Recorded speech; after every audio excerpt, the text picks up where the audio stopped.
Everybody thinks they'd survive a horror movie until the rules start changing. So I rank 7 levels of horror survival, from I'm good to, bro, just write my obituary now. And level 7, ain't nobody built for that shit. Level 1 is the classic zombie outbreak. And if you get cooked here, I really don't know what to tell you. We're talking Night of the Living Dead, slow zombies, no superpowers, no sprinting, no climbing walls. You basically need functioning legs, common sense, and the ability to not argue with everybody while dead people are outside trying to eat you. That last part is apparently harder than it sounds. Ben damn near plays the entire situation perfectly. He boards up the house, keeps his head, survives the night, and actually makes it until morning. Then the rescue party sees him through a window, mistakes him for a zombie, and shoots him. So even at level 1, the biggest threat might not be the monsters. It might be the idiot standing next to you. Survival chance? 91.6%. And enjoy those odds, because they fall off quick after this. Level 2. Now the zombies are faster, the outbreak is bigger, and your little boarded up house ain't saving. Think Dawn of the Dead. You can make smart decisions, find transportation, get away from the city, even reach a darn island, and still be screwed. That's what makes this level different. The survivors actually appear to escape.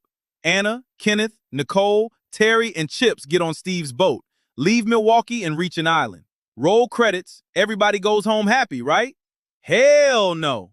The post-credit footage shows them reaching shore and finding more zombies waiting for them. The camera drops, screen goes black. Survival chance? 68.3%. And level 3 is where I stop trusting anybody wearing a Halloween costume. Level 3, masked killers.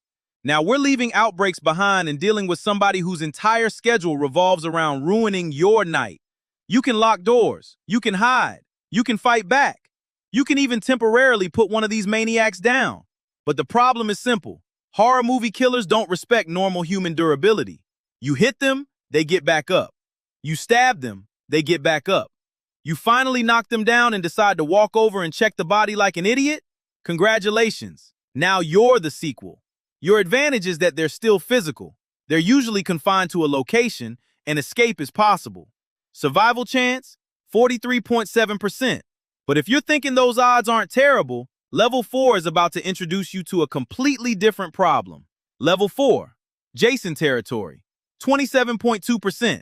This is where brute force gets ridiculous. You're not dealing with some dude you can overpower anymore. You're dealing with something that can take damage that should end the movie and keep walking like you just mildly inconvenienced it. Running might buy you time. Hiding might buy you time. Fighting? Man, you're basically donating weapons. Your best strategy isn't defeating this thing. It's understanding what environment you're trapped in and getting the hell out before it finds you. And this is the level where horror survival changes. Because from this point forward, being stronger than the threat isn't even an option. But level 5 is worse because strength isn't the problem anymore.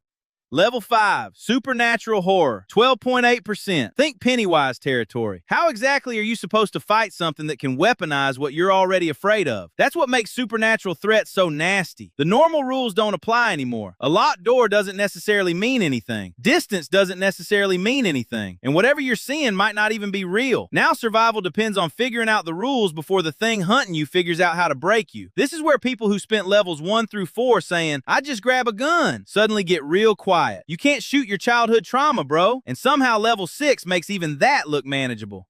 Level 6, possession, 4.7%. Nah, I'm out. Because now the threat doesn't have to chase you. It can be inside the person standing next to you. Rex shows how ugly that can get. Angela and Pablo make it all the way to the top floor. The lights go out. Pablo switches the camera to night vision, and now they're trapped in the dark with something they can barely understand. Pablo gets grabbed. The camera hits the floor. Angela is taken. Nobody in that building survives. And Rec 2 makes it worse by revealing the infection has a supernatural element. So now we're not talking about simply avoiding a bite. You may not even understand what the rules are until you're already finished. Which brings us to level 7. Survival chance is basically 0. At this point, calling it survival is disrespectful. We're talking cosmic horror, gateways to hell, dimensions you cannot escape, entities that don't care about guns, barricades, vehicles, or how many protein shakes you've been drinking. The Beyond is basically the perfect example. Liza and John battle through a hotel sitting on one of the 7 gateways to hell. And how do they win? They don't. By the end, they're blinded and wandering through an endless gray void. There's no helicopter coming, no military rescue, no secret tunnel. They haven't escaped the monster because the place they're trapped in is bigger than the concept of escape. And that's why level 7 is damn near 0. At level 1, you need common sense. Level 2, you need an escape plan. Level 3, you need to outsmart the killer. Level 4, you need distance and a miracle. Level 5, you need to understand supernatural rules. Level 6, you better start praying. But level 7, you need the writer to like you. Because sometimes horror doesn't give you a winning move. Return of the Living Dead has zombies that can't simply be killed, and when the survivors finally contact the military for help, the government's solution is basically to nuke the problem. The Mist is even crueler. David thinks there's no hope left, kills the people he's been protecting, including his own son, and moments later, the military arrives. The monsters didn't beat him physically. They convinced him there was no reason to keep fighting. So now I want to know where you die. Level 2? Level 4? Or are you that one dude in the comments who's about to tell everybody you'd somehow solo level 7 with a shotgun and a flashlight? Drop your level below, because if you're telling me you're surviving all 7, bro, you're exactly the dude who dies first.